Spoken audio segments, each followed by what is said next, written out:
What's your prediction? Ang mangyayari ito, so, mas credible si Bryce kesa Diskaya. Bakit ganon?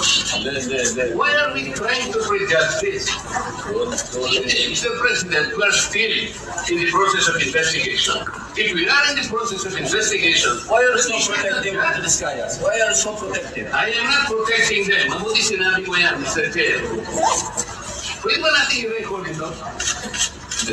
Parang inyong sinasabi, I am protective of the Discayas. When I was chairman of this committee, sinabi ko na sa inyo, the only remedy provided under the law is for them to apply it. They qualify under the Process of Witness Protection Program. That's all what I did. Hindi po batas ang pinag-uusapan. Wala ho tayong pakialam sa batas.